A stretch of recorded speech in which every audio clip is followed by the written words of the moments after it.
I think, the sixth artist talk. All right. We've got Jean Riley here. She's going to really inform us. Oh, well, I'll be informed anyway. Well, thank you everybody for coming, but particularly thank you to Matisse for providing this wonderful space so that you can improve or extend your variety of art practice. I think it's a tremendous little facility they put here. So while we're speaking about screen printing is one of the four major print techniques within the printmaking canon. So I'm going to go very briefly through the other three so that you can see where printmaking sits.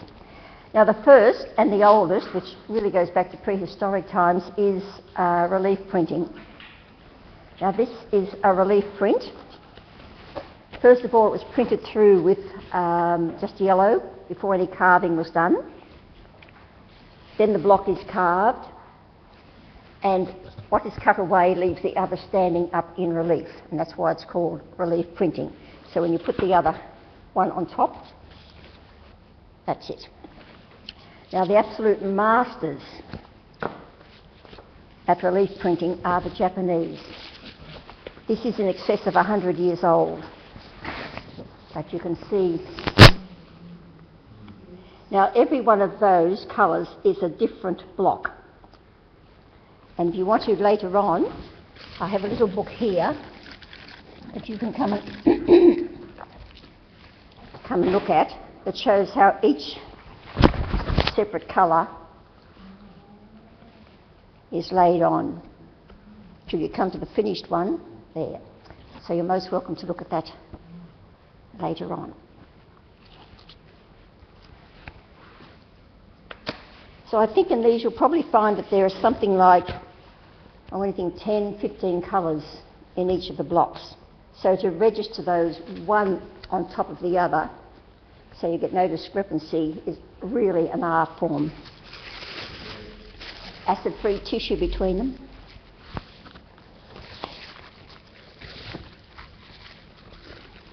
Would they have a block outside that they set it in to stop it moving in some way? A registration block. They have little pins, and then they, at the top of their print, they probably have something that they put it onto. So I'll talk about registration later on. Within that relief printing is all this wood engraving. You know, you had a master engraver here last month rather, and engraving is both in the relief and also in the intaglio thing. Now newer is the lino print. Still a relief print. This one had two blocks. The background where the white lines are, and then within the block I put some acid or caustic soda, which just gave a bit of texture. And then the second block, which is this, had the greens. So each one of these, I did wake up with a cold this morning. I knew this would happen.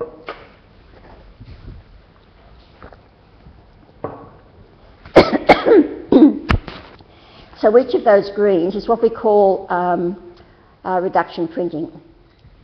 So this one here might have had 7 different greens underneath it. So again, you have to register perfectly. So I go through the lightest green, then I cut away anything that took the light green, then you come on with the next green, and the next, and you keep cutting away until you've only got that much left on your block. This is a similar one, just cutting away. Usually they're done in the same tone, but you can use other colours, but you start with the light colour and build up to the dark colour.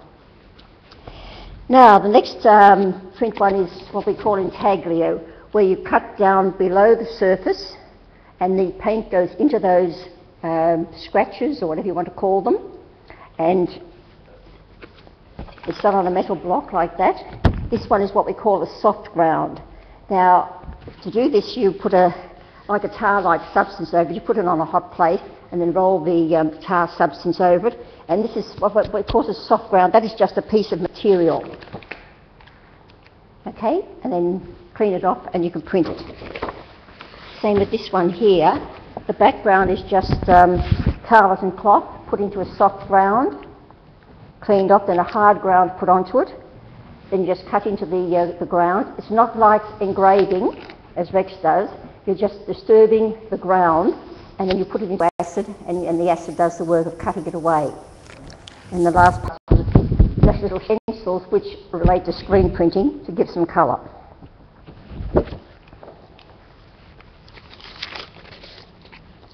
Now this is another intaglio process just done on acetate. It's called dry point and very good for little book plates.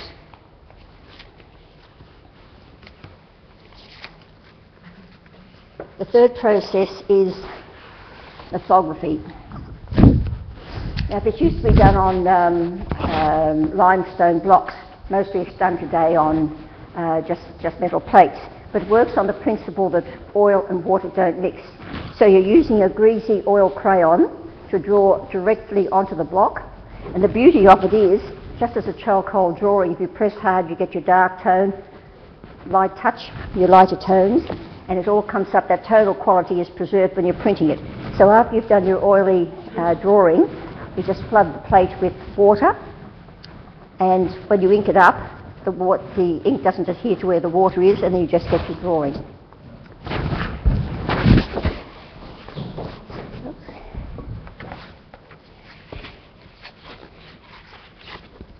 Now this is just a block. These are fairly modern inventions. The Collagraph, which is that.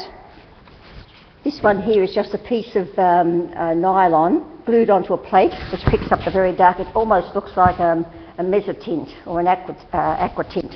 And then there's just aqua here left to dry on there just to get an image. Something similar like that. And this is just the plate. I think there's some muslin there. Up here is some tissue paper, sandpaper, gesso, a bit more sand, string.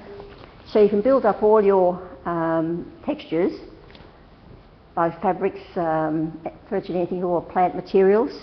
And the beauty of the Collagraph is that it's a cross between intaglio and relief, because you've got your block, you can cut down below the surface and take a little bit out, and you can build up above the surface. So you're virtually getting almost 3 layers.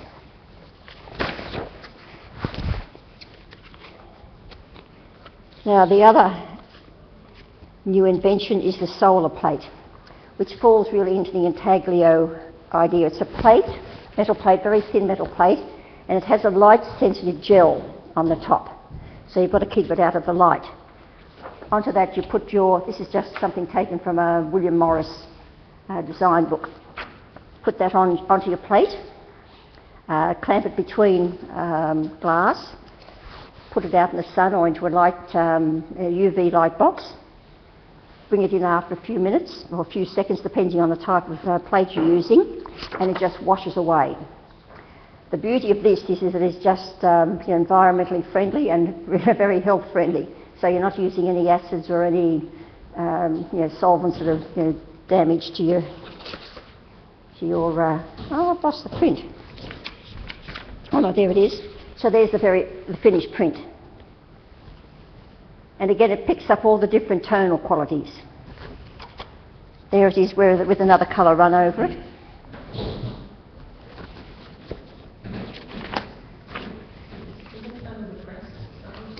Pardon? Oh, it's put through the printing press. Yes.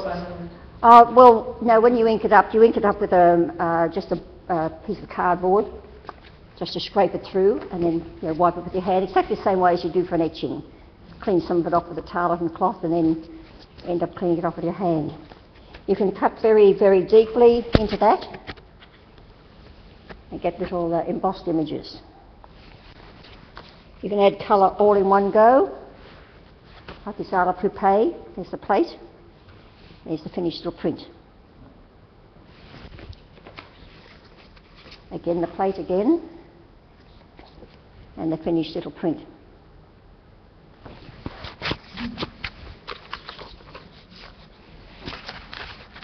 Now before I get on to the screen printing, what I might do is speak to you about the equipment that you need.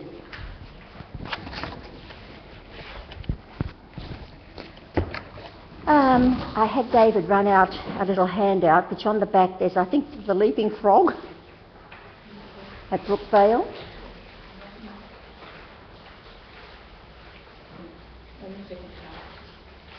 No, on the second page. Oh yes, it's just got the address there.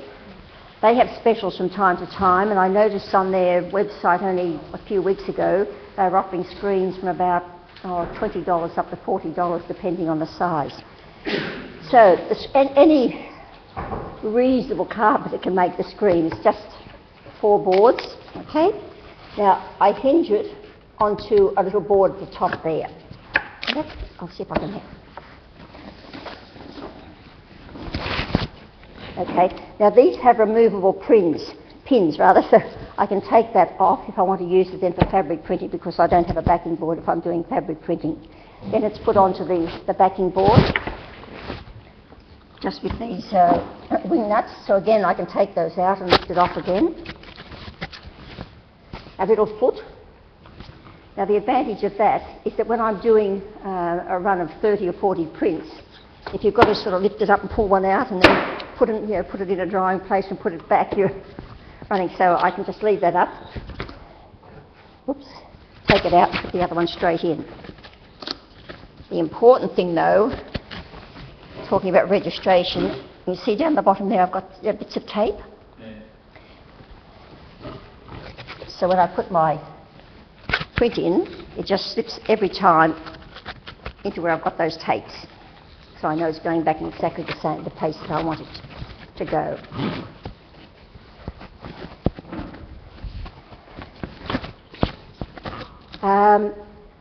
After I've done that, I then put the silk on. Now I presume most people here have stretched a canvas. You all know how to stretch a canvas? Right, well, stretching a canvas for painting, it doesn't have to be quite as taut as this does. This has to be really taut. In fact, if you've got a painting canvas that's just slightly loose, I feel you get a little bit of bounce with the paintbrush onto the canvas, but this has to be really taut. So you can stick what you call the mesh from side to side and top to bottom. My method is that I apply it at the top, I pull it down as hard as I can and then staple it all down the edge. Then keeping the weave in the same position, I pull it as tight as I can to this corner and staple it. Then I go from the centre, pulling it down as I go, and then the other centre, and then I pull this corner here as tight as I really, really can so that I'm creating tension on both sides, and then I staple along top and bottom. This tape is just the old gum tape, gum on one side of brown paper, so that can create a border from you. Now your squeegee needs to be a little bit less than the width of that.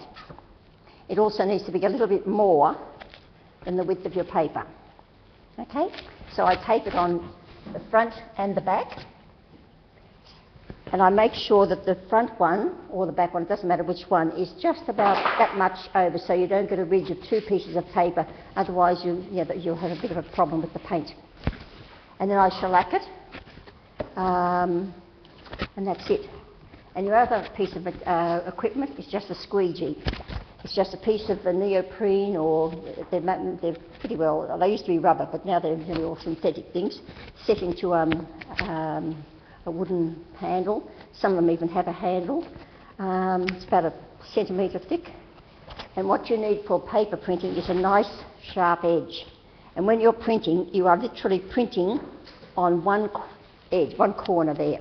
So you pull it down, making it about a 45-degree angle, and pull it down, straight down. I've got extra width at the top and the bottom, so that allows me to put a well of ink up at the top there, and then also down the bottom when I pull it back.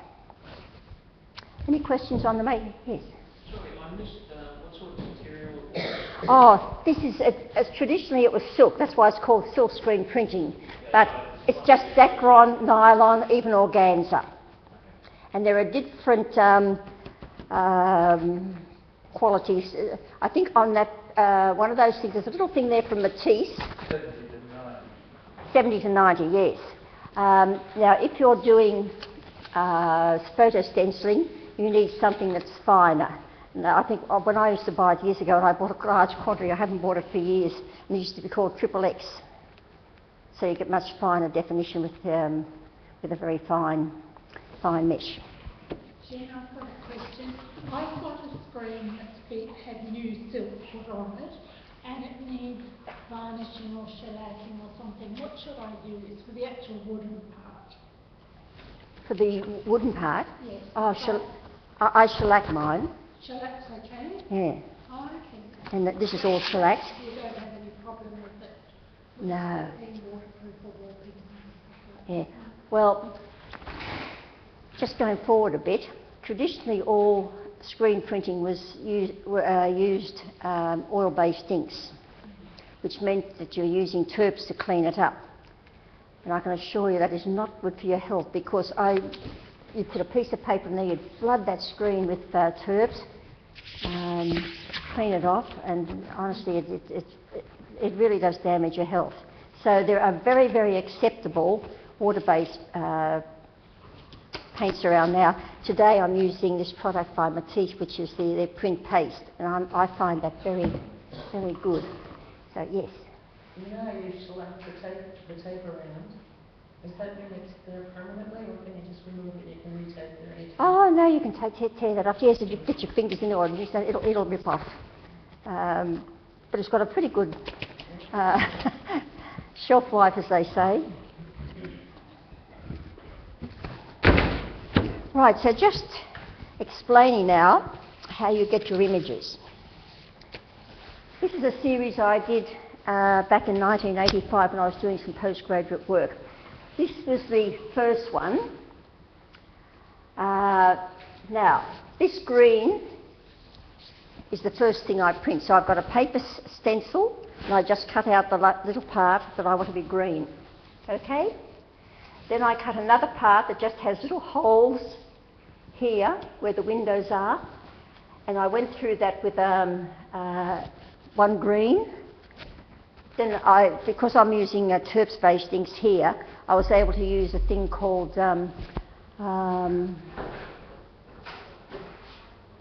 it'll come to me later, don't worry, but it's a block out. So I'm blocking out the palest green to indicate a palm tree there and a bougainvillea here. And I go through with the pale green. Then I block out more, and I get a medium green, block out more, and then I get the dark green, and finally block out more and put some little yellow bits through for the sun, and block out more and a little bit more for the bougainvillea. So within that, so far I've done 1, 2, 3, 4, 5, 6 greens just to get the background there and this green. Then I do the curtain, and this is done with a transparent medium with just the tiniest little bit of white into it. Then I block out some. Jill, what's the what we use for blocking out? Aqua. Don't worry, it'll come to me in a minute. And then I put a little bit more white, and then do the curtain. So again, there I've got about 10 screens, and I've still only got the curtain. Then I come through to the flowers. So within the flowers, there are 1, 2, 3, 4 blues, 5, 6 greens just to do the flower. I kept blocking out all the time. So it started with a paper stencil for the outline, and it went through the pale blue, and then I keep blocking out bit by bit by bit till I'm happy with the flower. And then another 2 screens to do the little vase, and 2 screens then for the leaves. So there's something like about 17, 18 screens. Yes. Aqua here. Oh no, not aqua here. That's the gum acacia. Now gum acacia is just something. It comes in a powdered form, and you use 1 part of the powder to 3 parts of water, and it comes out like a little, but very liquidy, like a light brown liquid. So that's all what I've been using the gum acacia through there. I liked it so much that I decided I'd do it as a series: spring, summer, autumn, and winter. So you'll see there's only difference up here is there's some blue sky. So again, going all the way through. These ones here, I generally have some idea of where I'm going, but I don't perhaps plan it right to the nth degree. So, for example, this one here, a bit of a drawing. This is the darker colour there. Now that's a photo stencil. So I just draw that. I put a light sensitive solution on my screen, expose it to the light, and then I can print this here when I wash it away with the water. I can get the little dark outlines there. Same with the one over there, another photo stencil just for the dark bits there. And this part here, to get this sort of frosty little look, is tissue paper. Tissue paper, it just won't block things out properly, so you can get this, you know, nice sort of textured look just by using tissue paper for your stencil. Yes, it just goes through the tissue paper. It doesn't go all the way through, right, but it's you know, just enough to get that spotty effect. Now, in the days when I seemed to have nothing else to do, this is in 1980, I used to make my own calendars for myself and my family. So that has been planned meticulously. Now, the first thing I did was to cut a stencil, again a paper stencil that just had, first of all I put this little white part, and I can cut these stencils very, very fine. You don't need to use something probably as fine as that would probably escape one, but you can get very, very fine stencils just using the old knife. So that's been put down to block out any paint going through there. And then I've printed through just the yellow, then I've printed through the blue, and then what I've used for these little parts here and for some of the flowers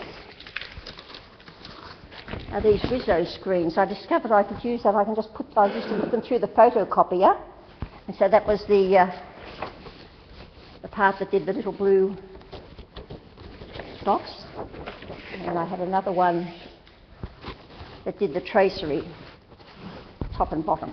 Sorry, what was the material that you used? Rizzo. It just comes as it's a fabric, and you can just put it through a light box, and it just cuts away the part where you've got your drawing. And there are special Rizzo paints and that, but I was just using ordinary, normal screen printing. Pardon? You don't need to coat it with anything? No. It's got a plastic film on it. Yes. When they first started in Australia, we sold it in our shop, and I was a peacock demonstrator of Rizzo machines. Yeah. The man came out from Japan, and he gave me a Christmas present and everything, the Japanese man, Yeah. and we took it in our shop for about 6 months. Yes, it's got a matte finish on one side, and then on the other side it's very shiny. And There's a firm called Nehok, N-E-H-O-C, in Brookvale, which you can still buy the machines. You can bring them this size up to quite big, and you just put a bulb in them, and you They've got special bulbs. you press it down, but the bulbs only last once is the trouble. Press it down, and the light. Fluoro light. Yeah, but you can do it on a photocopy machine. Oh, right. The first ones to demonstrate in Australia. Oh, right. Oh. As soon as she picked that up, I said to my husband, let's pick it up. Well, I only just thought I'll try that to see if it works, because it was a lot of drawing and whatnot, and it did. And it's brilliant for going on and everything. Oh, yeah. The stuff was right in the four-wheel drives. And we took part of it in these four-wheel drive bulbs, and then I printed them on T-shirts. And so this whole four-wheel drive club all had these T-shirts. Oh, right. Printers. Yeah, well, they make great stencils. I had a gallery at Glebe once, and I used to send out all my invitations, hand-printed, just by using a Rizzo thing. So the final print was just the black, drawn up, and then there's a photographic stencil, prints all the black. Can you find that there's any difficulty thinking in terms of Well, when I'm teaching things, I do find people have a problem with particularly lino print, you know, cutting away what to leave. But no, I don't have any trouble with that. And you'll have less trouble with silkscreen printing, because silkscreen printing, for one thing, what you see is what you get. Wherever you cut the stencil out, that's where the paint is going to go through. It goes through the screen, through the stencil, onto the paper. But with lino block, you do somehow have to sort of twist. And also all the other print techniques are all reverse image, which is sometimes, you know, throws people a little bit too. So the other one, that design there was based on Islamic. So I've just had a bit of a passion for different, you know, historical designs. This one is Gothic. So that's now all that stencil, again planned out, but all that was just cut with a knife, the main part. So all this tiny, it's just all just cut with a knife. With your paper stencils, you put the paper stencil on the underside of the screen. Does that then paper stencil stay there? Yep. The minute you pull your paint through, that stencil just adheres to the screen. With the paint ring that's going With the paint, yeah. So that only had two, just the red, and then I touched up blocked out a bit and just put some gold through it, and then just did the final, everything was outlined in black. So again, that was a photo stencil. Now the photo stencil is done, you have a light sensitive solution. You just brush that over the screen, leave it to dry, which might take 12 hours, depends on whether you've got your fans and that. And then you expose it out in the light for about, or with a UV light for whatever, 4 minutes, just depends on the solution. And then it just washes away again with water under a hose. So it's very easy to use. This one here is just all paper stencils. That was based on German, Bauhaus type things. Again, another one that's just paper stencils. So as I said, you can cut very fine with the knife. What sort of paper did you use for that one? For which? For the stencil? For the stencils, I just used litho. This is the proper, you can pass this around. That's proper stencil paper. But that works out a lot dearer than litho paper, but it's got a nice silky feel to it. These ones here, I'd been to China, and they have all these wonderful, wonderful paper cuts. So I just use the paper cuts because they're such fine.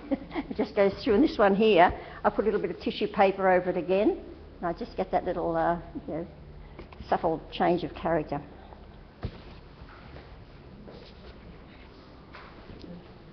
Again, just paper stencils. Now that one has 4 stencils. It's just this very simple thing. The first one, just the white flowers blocking out. Just go straight to with black. Then a little piece that has the green. And then just through twice with the transparency. So there's two little screens for that. And this is part of a series of flowers. Again, this one has 1, 2, 3, 4, 5 stencils in that. Because now what I've used for a block out there is just crayon.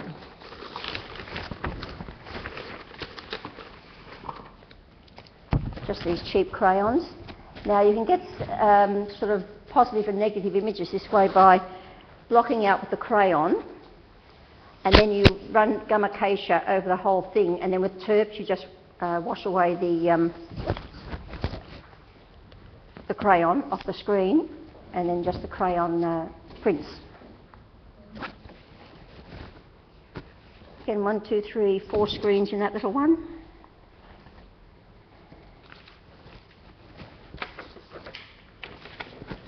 And that one is a photo stencil, but this is a blend. Now I've had green, pink, yellow, blue, so you put the different colours down, you work your squeegee through it until you're going to get it to blend nicely, and then you run it through, and you can get the 4 colours in one go. That's much the same. This is a lino print, but you could do the same thing with a silk screen. Just the different colours, just run that through. How do you manage Cut to it. get it to transition so nicely? I mean, I would have thought it would have been a harsh, sharp edge. Well, you've got to go backwards and forwards and just moving it sort of a centimetre at a time until it blends on the screen. So you might have to run through a couple of times. Working the ink that's previously I'll just say.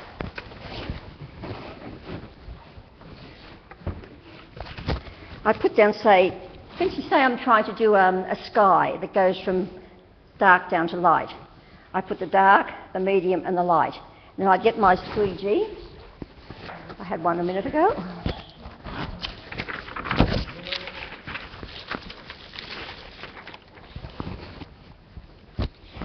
And I would just sort of rock it forward and just move it a little bit, and then back a little bit, and down a little bit. So it's starting, yes. And then you run it through, and if you're not happy with that one, then you just a bit more. It doesn't take very long, but a blend can be very, very effective.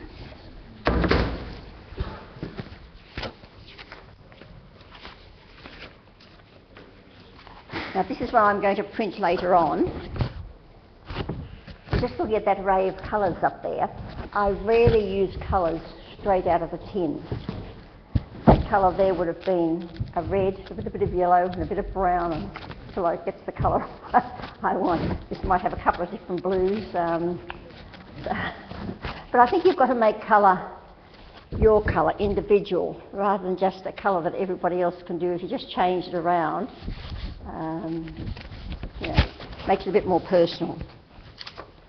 I was talking about a positive and negative images earlier. Now this is just the crayon, and then just run through with the green. So it just box out. Now if I wanted to get that tree green, what I could do is run through with the gum acacia on the screen, then with the terps, wash away that image, then I would get a green tree in a white background. Do you know which side you draw your crayon? Doesn't matter. For that negative image? Yeah, that doesn't matter. You can draw it on the front or the back. So if you ran through the gum acacia, you'd actually be drawing with the terps, drawing into the gum acacia. Oh, no, I just use a tissue or something and just... The terps will not disturb the gum acacia because the gum acacia is water soluble. You've got to work with opposites. And I'll just talk about that later in terms of using water-based paints. Paper can be important. For the most part, I use these around about 300 GSM paper. But using papers, this one here, the mulberry paper, I just thought it would look nice because it would give the effect of falling leaves. This one here, I've used an onrushi paper, again because it just gives the sort of squiggly look of the gum trees. And this one here on a textured paper. That's Gnosis. This comes out of my daughter's HSC work some years back. But it gives a nice sort of subtle effect because the paper's textured. Now, for you people who might do paste papers, this print paste is wonderful. These are all done with print paste. You know, if you're doing a normal paste papers, you cook it up and then you have to use it that day or within a day or two. So this will last. It's got a very, very long shelf life, even mixed up with other paints. I have put it aside and a couple of months later I've gone back and I'm still able to use it. So recommend it highly for paste papers. So now, Can you use that for other things too, that paper? pardon? Can you use it for other things? Oh, well, I'm using it for screen printing today. Oh, I see. Yeah. Well, the advantage of it is that you've got the paste there and you've only got to put your Matisse paints into it. You don't have to go out and buy, if you're all Matisse adherents, you've probably got the paints lying around at home, so you don't have to go out and buy special screen printing water-based inks.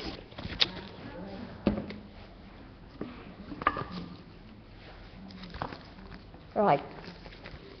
So in terms of using water-based inks, that is just the crayon. I've blocked it out with the crayon and I've gone through with the black. So then I tried it with the gum acacia and I got one print, but when I went through of course I've had to get rid of the crayon. So I get one print using the gum acacia, but the second time it's starting to break down. So I thought, how am I going to, if I want to do a large edition and I can't use gum acacia, what can I use? This here, I've found that I can use shellac. So the normal shellac is, how I make shellac, I put, say, this much in a jar and then I fill it up with kerosene, with memetho, yeah, that's right. Well, water it down quite a bit from that, and then that's just the shellac. So it works extremely well. And then when I've washed it off, you see it does wash right away with the memetho.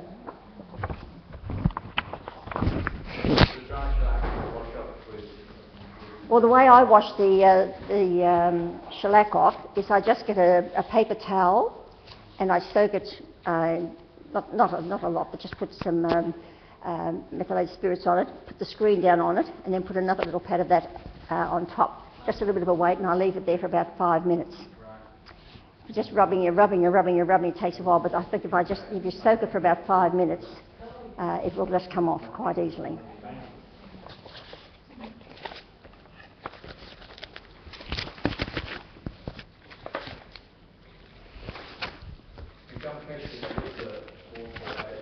Gum acacia is water-based, and that's why it's brilliant if you're using oil-based inks.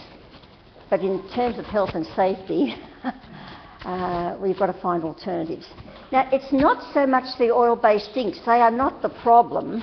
It's the solvents that you use to, clean them up, whether it's terps or acetone or whatever. It just is not good for your lungs.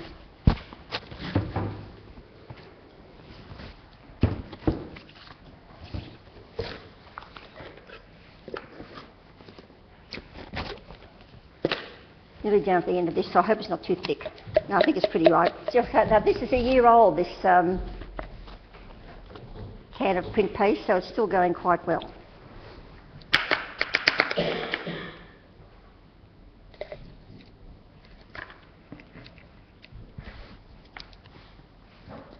But you do have to mix it well.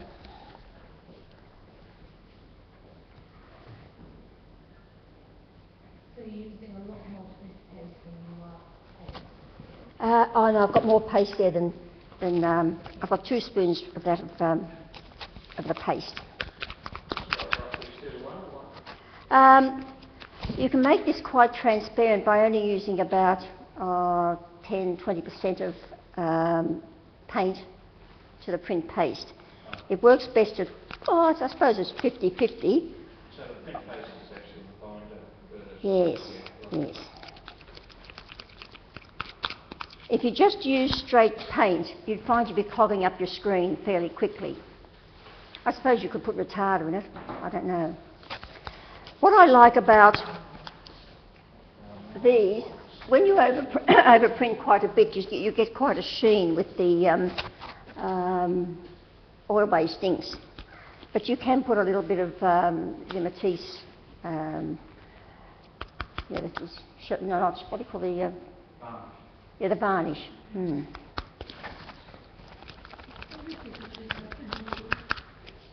Pardon? I wonder if you could use open leading. I don't know, I haven't tried it. I haven't explored all the possibilities with this print paste simply because I'm fairly new to it. But what I have done with it, I'm quite impressed with it. Do you think if you wanted a very transparent colour and therefore used a lot of print paste, you could dilute it a little bit with water to make Water? it thinner? No, I don't think you would. If it's starting to dry a little bit, I suppose you put a tiny bit of water, but I think You'd have to ask the chemist. It'd be better if you started with liquid water. Yeah, I think so. Your retardant space. Yes, yes, okay. Yes, that just said yes. The retarder. That's because we sell the piece of retardant where it doesn't sell the piece of water.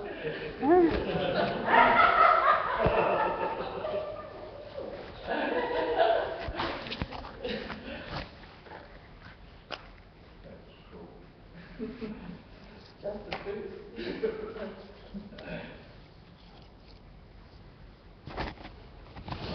Now this is the part I'm going to throw away. You'll see there are some crossovers here, so I have to insert some little pieces so I get the same. How long did it take you to cut that? Oh, not long. I don't know. No, 10 minutes or so. No. Not as long as some of my girls were cutting a paper column the week we're doing, I'll tell you. One of them was doing real fine work. Hey, would you be using a surgeon knife for that, like a... No, I just use this cheapy old knife. Okay. I can do almost anything with that, I promise you. The other one I do use is the one that's got a very fine, it's the silver one that you...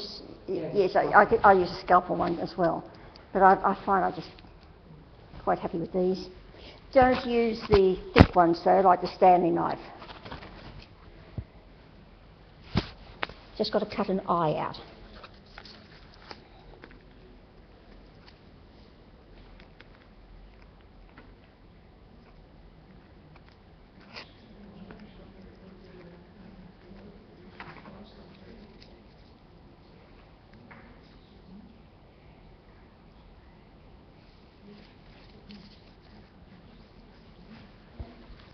This is fairly topical, this print,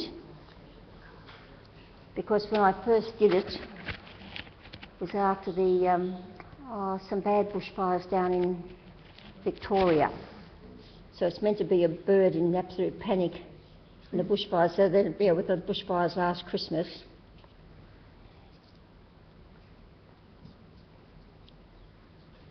What terrific movement that the bird is cast. So what I'm doing is just using these tiny little bits that I've cut out.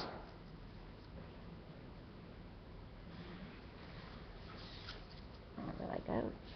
How do you get them to sit in place while you're doing the placement? I'm putting it in the same place where I've got that registration mark. I mean, with that fiery phoenix, I presume, how do you actually get that to sit?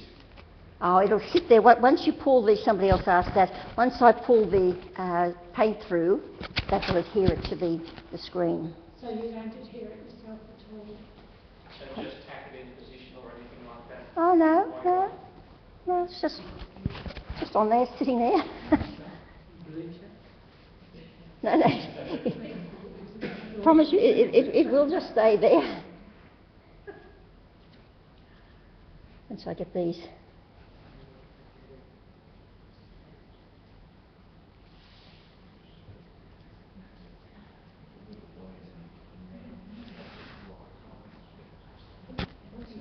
I lost my eye. It's all right, I'll cut another one.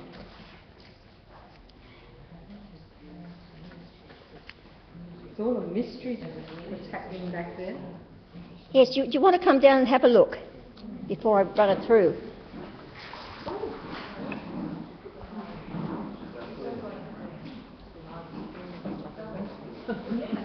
Now this print paste dries fairly quickly, probably within half an hour.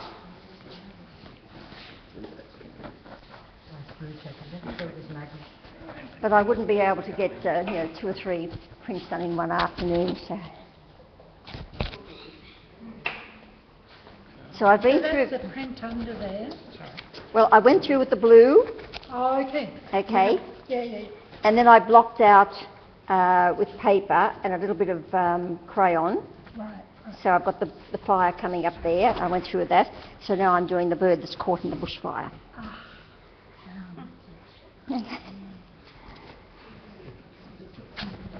So did you put the red over the blue? You did. Yes, yes. I overprint all the time. Yeah.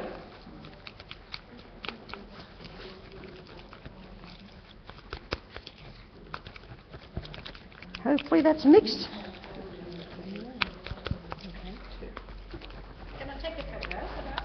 Yeah, sure.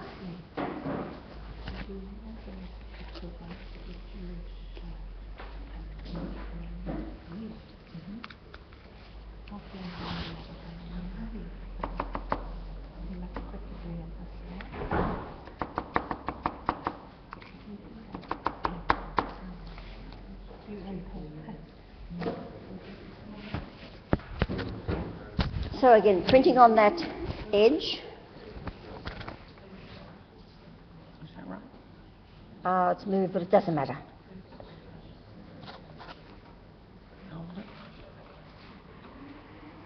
Oh wow, rock and roll. Hopefully one pull is enough. Oop. That's nice.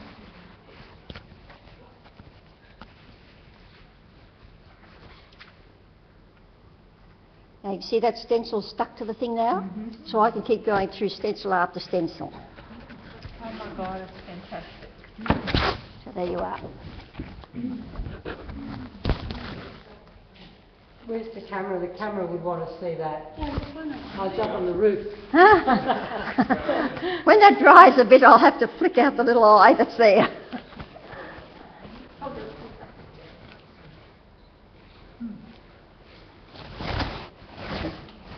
Now, to clean up. Yes, this is my field. No, it's not.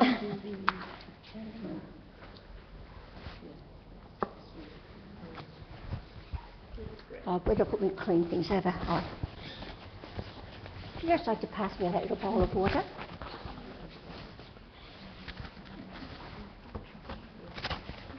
Thanks.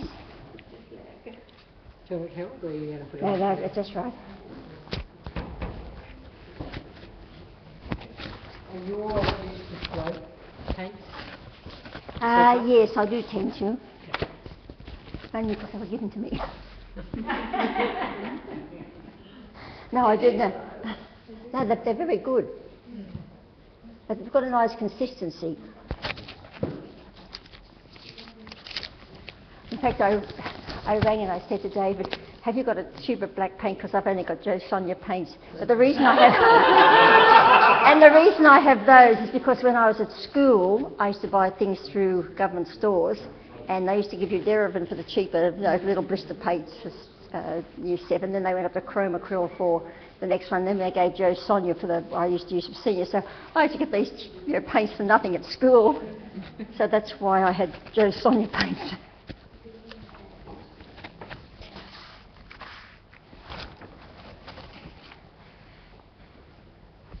So how many times can you use that stencil? Oh, 20, 30, what, you know. I don't do big editions. For that edition there, with all the flowers, I did about between 30 and 40 for the first run, and then I broke them down into 4s for the spring, summer, autumn, winter flowers. So if you were doing an edition now, how would you register your next print to make sure you Put it straight up into that. Oh, okay. I also use, if I really a bit worried, for instance, I use Stonehenge a lot, which has a slight decal edge. I might put a little pencil mark across from the print onto there. So then I will line that up, and also one down here. So if those pencil marks are lined up, and it's in there, I know I'm spot on. I never make a mistake with registration. Well, no, but all you can see with all those ones, and particularly those ones with these, it only takes a little bit of care to start, and you don't have to worry, honestly. Also, if you did 5 today, but then you want to do another 15 tomorrow, you can just leave that on there. No. You have to take it off. It would, if the paint would dry into the screen. So, but you can, if you clean the screen, this comes off automatically. Ah, yes. Right. Yeah. No, once you start a run, you've got to keep going. I'll just put it there. So I just use cardboard to clean up the majority. When I've done this, I'll just show you the difference with doing a fabric print. So Jen, how do you get the paint off your screen? Well, that's what I'm just... When I did it at Tape, we had big high pressure hoses and it was a big disaster if they weren't working properly. So I just can't imagine how you clean the screen at home. Is that what you're talking about, water-based paints? Yes. Oh, I don't know. And the photos. Oh, the photo stuff. Oh no, well you've got to put a special solution on that to get the photo stencils off.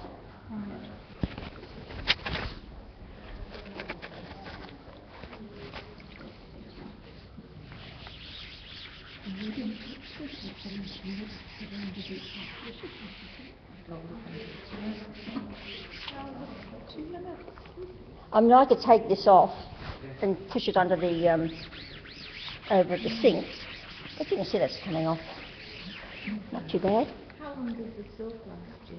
The silk, 10 years. Wow. Depends what you do to it. If you're only using simple stencils like this, it lasts. It's very durable. So do you tape around the edges? What sort of tape is that? It's that gum tape. It's brown paper and it's got a gum on one side. And all you do is you have Like it. you use for watercolour paper to stick it down? Oh yes, absolutely. Yeah, so you just sort of run it through some water. So and it's just the stick it paper on. one, not the plastic. No, the paper one. Well, that's what's tricky. But you know, And you have to since wear I it. started screen printing in the 60s, there have been all sorts of advances. So putting down that, that sort of plasticky tape that they use for packaging might work. I don't know. I just was taught one way.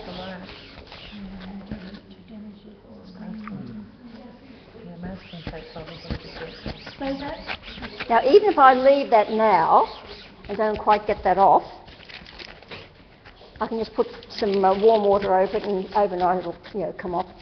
It's. So you shellac your tape. I've got to do all this at the moment. That's why I'm calling. Oh, right.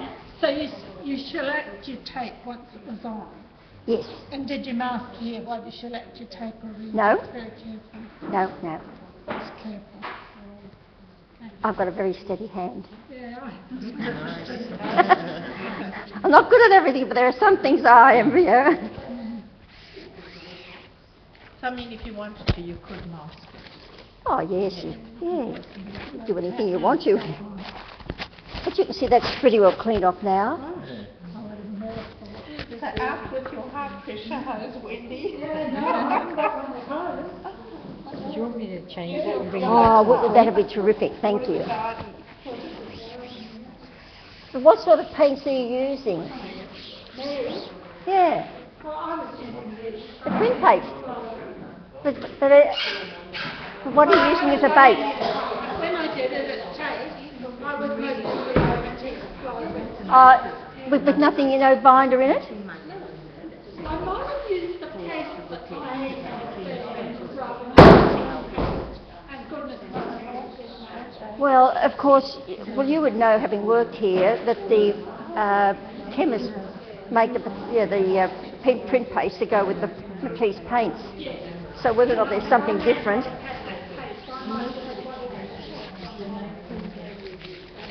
So you see there, that it's no real problem to clean up at all.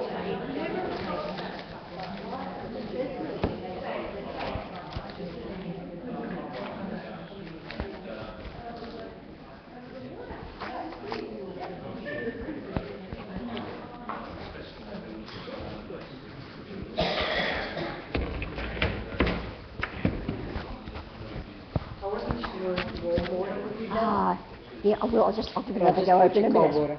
Thanks.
Okay, now for fabric painting, there are special... Oh, you're right. There are special water-based paints for fabric painting. For fabric painting, you do not need a backing board on your screen. Your screen usually stays loose, usually because you're trying to do a repeat pattern. And you do it on a soft base. And it doesn't matter if your Squeegee has a little bit of a rounded edge because you're pushing more paint down. Just block off that.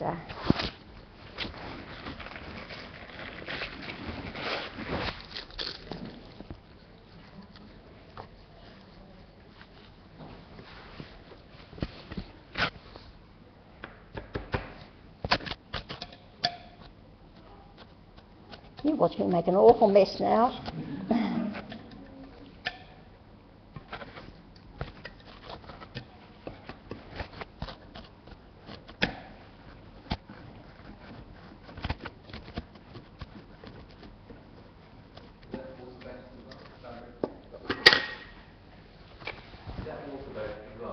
Water-based, yes.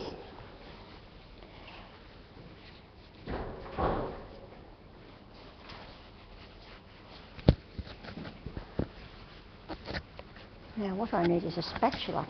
I thought I'd remembered everything. Doesn't matter, I know what to do.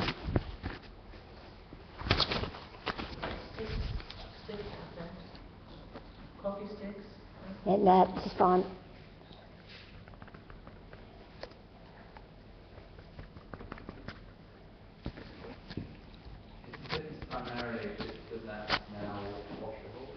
Yes, it's washable. Now, when you've done your printing, then you use a hot iron to set it.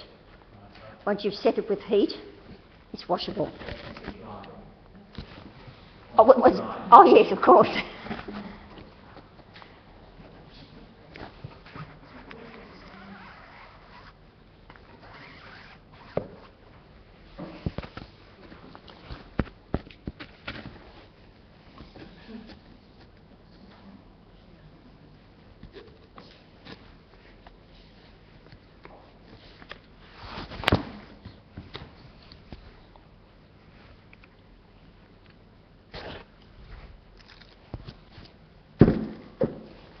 I used to make these for my grandchildren for library bags with their names on. So, when it's dry, as you said, with a hot iron, and then it's set. You did use a stencil to use the stencil? This is a photo stencil, as I said before, so I've coated that with the light-sensitive solution, exposed it out in the sun or under a UV light. And that's on your screen? It's on the screen permanently until I wash it off with a particular solution. Mm. So does Matisse do like the screen thing? no, but that leaping frog, did you get one of the handouts, Jill?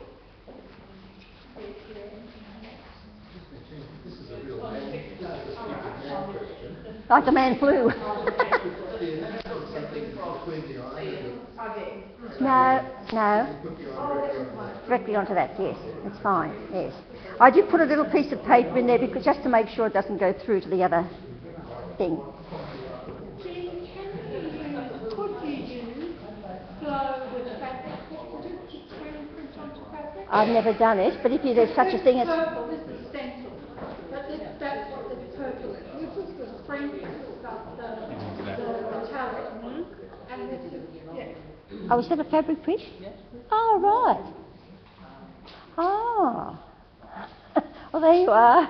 You don't have to buy permaset, you may buy Derivan. Does that work the same way, which Now, this book is quite good. Although it's printed about 1990, it does talk about water-based inks. If you are buying a book on printmaking, make sure that it is fairly recent because really good, durable water-based paints are fairly new comparatively. silkscreen printing came in, sort of early 1900s, but it was used in the beginning, really in advertising for making posters. It took them a little while to realise it could be used as an art form, and then of course it just slipped into the canon of printmaking techniques and has been there. And it really is an extremely versatile type of printmaking. Everybody will agree you get the most colourful prints from screen printing. To do very, very large etchings, you're really, Jorg Smeisser does huge things, but they're, the average person doing that sort of large etchings, it's very difficult, but this you can print quite large. A little bit of promotion. Oh, I knew I'd get a bit of a mess somewhere.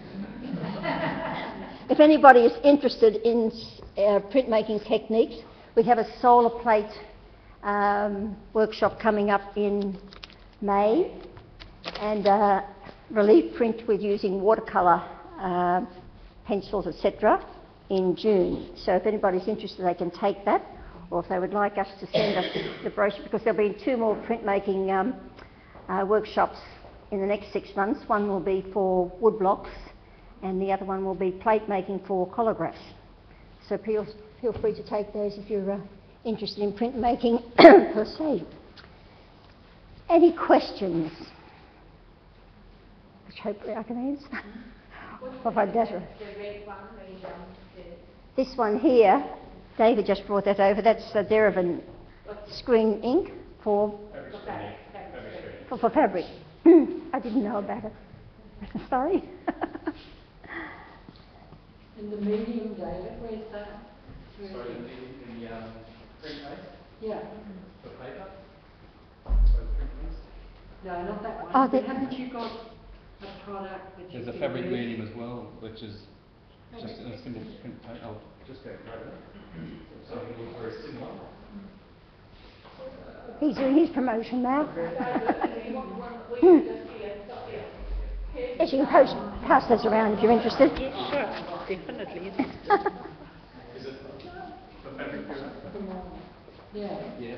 Fabric pictures. Fabric pictures. So So this purple here, I'll do my little demo you do yours, now. did you? Does anybody recognise the male figure on my t-shirt? Yes, it's David. It is. It's David and Olivia dancing at the open day. So this is fabric fixatives and glow, and this is the metallic of this one. But I put some fabric fixative with that because it was a bit stiff and it needed watering down. But I did ring up the chemist and say, what should I do? Should I put fabric fixative? Should I put retardant? And he said you can actually use water. But as I was putting it on the t-shirt, I chose to use fabric fixative because I had some. So this silver was actually about half and half, but this is stencil. This is not screen printing. But you can see that the consistency is quite different. You can sort of see the layers of it. Oh, thank you. Now with that little handout I gave you, David also printed off something about print paste and about the best mesh to use for it. And I've given you, I think, the details of that complete printmaker, and also the details of the Leaping Frog at Brookvale for supplies. And they have a very good website, so just hop into it if you're interested in that. Jean, you would use this exactly the same as that. I'm assuming Yes. you'd have to, yes, use the same. So it's exactly the same. You just Scoop it out. and you don't have to mix it with anything. Cool. There you go. Oh, it's fabric printing is simple, really simple, because you're not doing loads and loads of... I like your calendar. And I'm very interested in doing that sort of thing, because I don't know if you've heard of a ketubah. It's the Jewish marriage certificate. Oh, right. And it's all written in Aramaic, and I have done that Hebrew calligraphy, And if I could transfer it onto prints, it would be, because it's very, very, very time consuming. Ah, and very, yes. Well, very that's where you expensive. just use the And light I sensitive. would just leave out the name and put the people's name in. And in fact, I've got here the that's there, Leaping Frog. They will advise you. They're very, very good. They've got a hotline thing. So here are the light sensitive screen emulsions. It's this Ulano I usually get, and then these are other things. But they will tell you exactly what to. But I have to come and learn. Ah. I have to learn how to put, like say for example, I want to do how that to- on a. Just how to do it. Yeah, I mean, as far as cutting out, a design and everything goes, that's not a problem. Write your email address on there, and then when the next workshop brochure comes in, I'll try to give a demonstration down at Primrose on using the light sensitive proto stencil stuff. Well, Joy knows where to get hold of me. Oh, righto then. Yeah. Well, Joy's on my workshop committee now, Yes, so. I believe so. Right. Yes, so I'll explain exactly to her and I'll show her what I do, because I see her in impact quite often. Yeah. I said you wanted to print out, a dozen or something, you couldn't possibly do it at all by. See, I used to make those from my family, and I've got 5, 2 brothers and 2 sisters, and etc. So I used to print out about a dozen or more of those for just the immediate family each year. Someone used to even frame them. Because basically it's the writing, okay, and then different designs painted around it, hand painted stencil, and you know what I used to make all my stencils? Old extract ones. Oh, right. Yeah. Well, you can use mylar for a stencil, but don't use acetone because acetate because it stretches a bit. Okay. Well, thank you very much, everybody, again for coming, and hope you're going away with a bit informed.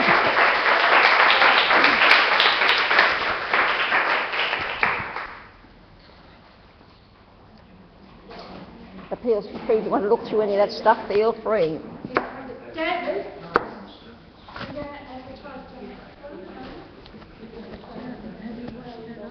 No, I haven't. Do you want to do one? Would you like to try it? Oops. You can try it on paper. If anybody would like to try one of these things quickly,